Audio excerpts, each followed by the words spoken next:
This is the first time we've ever done a trek to Kilimanjaro, and when I invited people to join our trek, I got a fantastic response. Got a big group of people together from quite an early stage, which was fantastic. We came up with the concept of comparing 8 days on a mountain with a lifetime of being on the streets, and we looked at the dangers that a street child might face with just the insignificant pains that we might feel from climbing a mountain.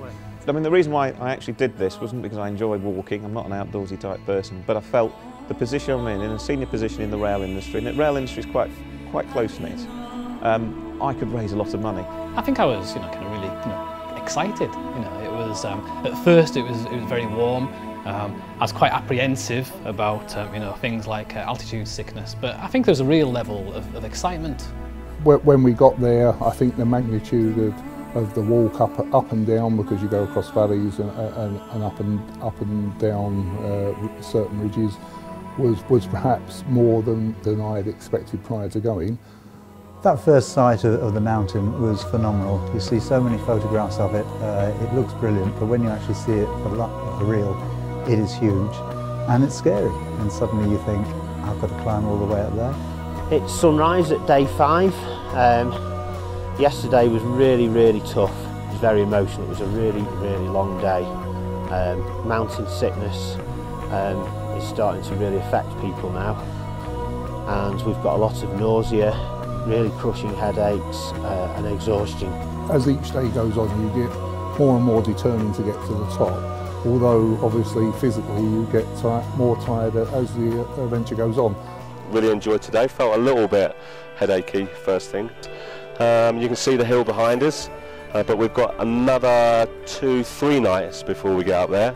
Everybody's in good spirit, we're all keeping our sense of humour.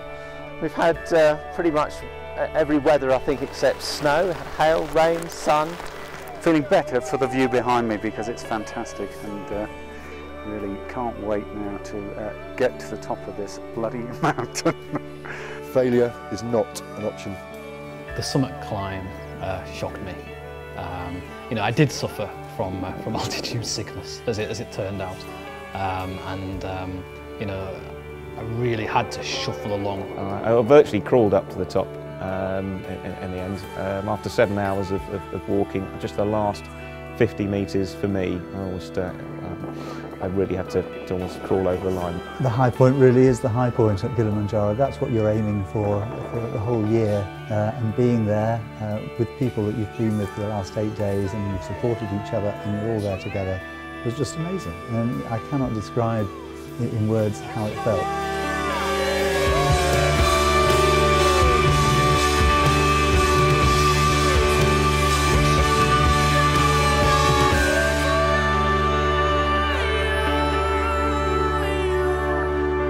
The day after we got off the mountain, we took the whole group to see our project in Tanzania, which luckily is very close to Kilimanjaro.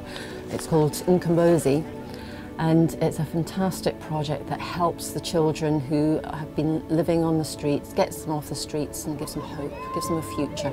Having been through 8 days of, I wouldn't say hell, but not far off hell, and then to see where some of that money goes, and that project is funded by the Railway Children, and to see the kids, they really did benefit from and enjoy what they were doing.